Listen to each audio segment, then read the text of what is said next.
menjelaskan itu tidak lebih baik. Jadi karena seakan-akan belum melakukan. Indonesia itu dulu kedatangan Islam itu tidak pernah dipertentangkan antara Islam dan negara, sehingga diskusi itu sudah salah karena para wali itu tidak pernah mempertentangkan Islam dan keindonesiaan atau kebinekaan.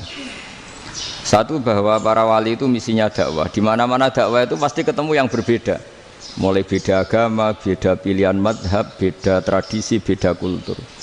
Jadi itu tidak perlu dipertentangkan, tapi malah itu jadi lahan dakwah. Sehingga kita ini kalau diminta diskusi hubungan negara dan agama malah bingung, memangnya kenapa?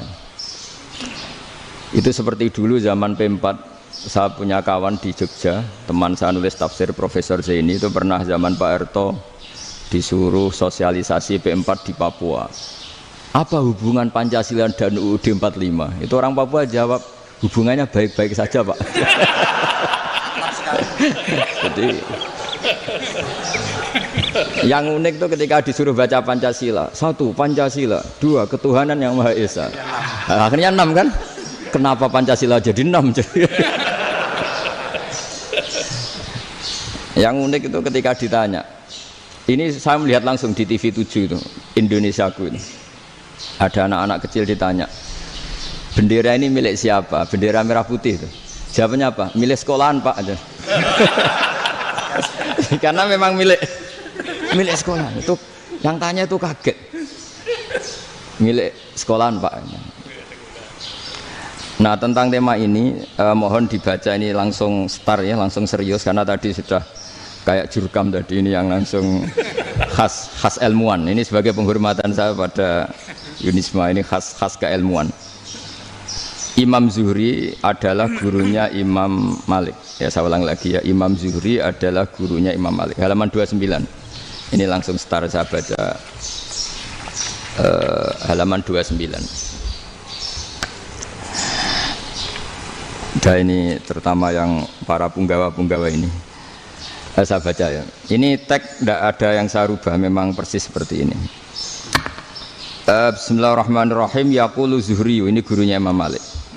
Fama futiha fil islami fathun qablahu kana a'zama minhu. Innama kanal qitalu haitsul taqon nasu. Falam makanatil hudnatu wa wadu'atil harbu wa amanan nasu ba'duhum ba'du wal taqaw fatafawadu fil hadits wal munaza'ah. Falam yaklim ahadun bil islami yaqilu syai'an illa dakhula fihi. Walaqad dakhalataini kasanaten mislu man kana fil islam qabla dzalika wa aktsar. Terus ini ngomongnya harus santai, nggak boleh provokatif. Begini, kita tahu dalam perdamaian Hudaybiyah itu poin-poinnya itu semuanya merugikan Islam. Di antaranya adalah jika yang Islam masuk kafir harus dibiarkan, karena berarti masuk ke habitat asli. Karena Nabi sebelum jadi Nabi, komunitas pokok itu kafir, sehingga kalau Islam masuk kafir kembali ke habitat. Tapi kalau Islam masuk kafir, kafir masuk Islam itu harus dikembalikan karena dianggap bid'ah. Maka kalau kamu dituduh bid'ah itu tenang saja dulu, Nabi itu ya dituduh ji'ta bidinin muhdas, kamu datang dengan agama yang baru.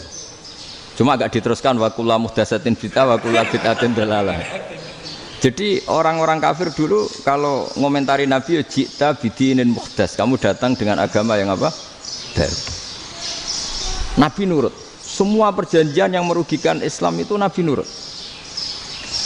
Tapi Nabi hanya minta satu hal, jangan ada perang 10 tahun. Dan orang boleh seminar, boleh diskusi tentang Islam. Ya ini dengerin betul ini. Jadi saya tidak akan provokatif, ini pakai logika. Nanti bisa dipakai disertasi doktor. Tapi saya minta orang boleh diskusi, boleh seminar tentang Islam. Akhirnya saat itu juga ada orang yang masuk Islam. Di depan tulisan itu belum kering istilahnya. Datang ke situ, namanya Abu Jandal bin Suhail bin Amr. Itu datang ke Nabi, ya Rasulullah, saya ini mau masuk Islam.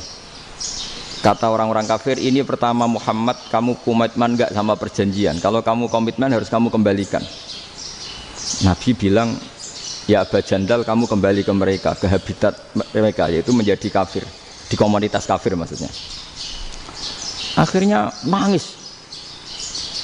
Umar, Sayyidina Umar itu mendekati Abu Jandal, kemudian memberi isyarat supaya ngambil pedangnya.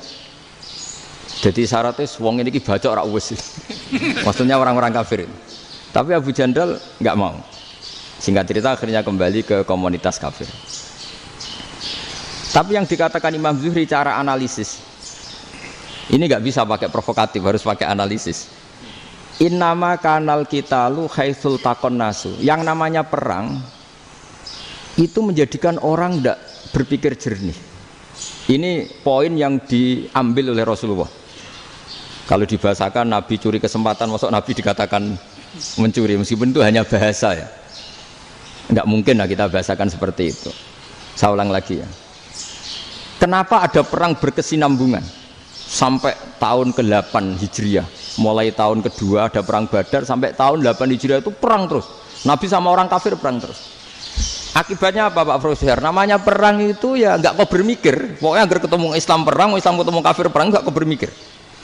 Padahal Islam itu bisa diterima oleh akal sehat, harus lewat diskusi, lewat pengamatan, lewat pemikiran, lewat pengendapan berpikir. Makanya Nabi tahu ini masalah besar. Kalau orang perang terus, itu gak kober mikir Islam, tidak sempat diskusi tentang Islam. Makanya Nabi hanya minta satu poin. Oke, perjanjian ini satu rutin semua, tapi saya minta orang kafir semuanya boleh mendiskusikan Islam, boleh seminar tentang Islam. Mereka bilang iya, pada pikiran mereka kan diskusi paling piye.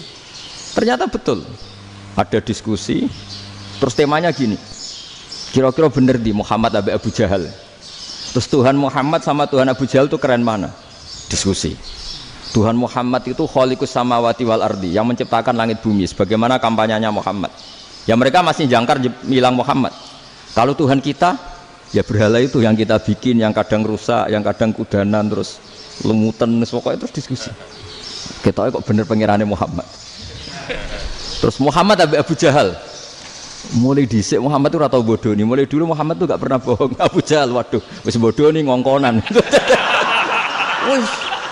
Wis ribet kan? Dan semua diskusi itu mengarah ke kebenaran Islam. Akhirnya wong kafir sing tokoh-tokoh yo cara Jawa yo, wah semane jebule masalah ini kan. Artinya gini, kalau kita ingin Indonesia damai, sebenarnya yang untung itu Islam. Karena Tuhan yang menciptakan langit dan bumi tentu gak akan diperbandingkan atau akan dikalahkan oleh Tuhan yang lahirnya saja sudah di bumi. Misalnya kita menjual Tuhan Allah, siapa itu yang menciptakan langit bumi, yang ada sebelum langit bumi? Bandingkan dengan Tuhan yang lahirnya di bumi, ada tanggal lahirnya, ada aktenya, itu kan sudah ribet kan? Begitu juga kalau memperbandingkan tokoh. Muhammad itu siapa? Tokoh yang bisa menyatukan pan Arabik, tokoh yang begini-begini, yang sayang istri, sayang keluarga.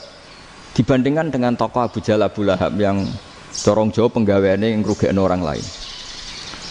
Akhirnya orang itu mulai tertarik sama Islam.